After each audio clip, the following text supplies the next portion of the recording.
ဒါကြားနဲ့လောက်တဲ့လေထိုးမှုပဲဖြစ်ပါတယ်ကြားကိုကျိုး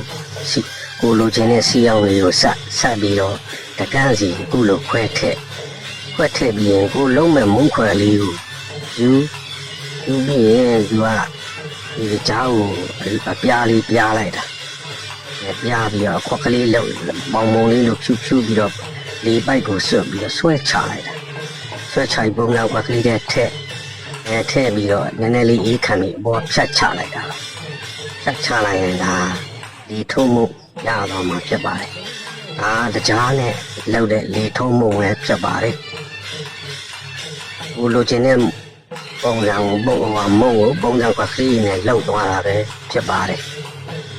တိတ်တော့ထူးဆန်းတော့မဟုတ်ပါဘူးတရားကိုကြိုးထားတာပါအဓိကတော့ပုံစံကွက်ပါပဲမမြင်ဘူးတဲ့မိတ်ဆွေတို့အတွက်မြင်ဘူးတဲ့ရှိအောင်လို့ဘုဟုတုဒအဖြစ်တင်ဆက်ပေးရခြင်းဖြစ်ပါတယ်ဒါကတော့တရားလေထုံးမှုလုံကြီးပဲဖြစ်ပါတယ်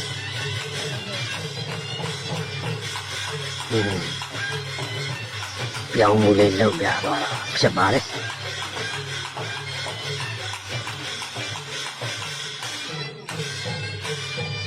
သူရောင်နေသူပေါ့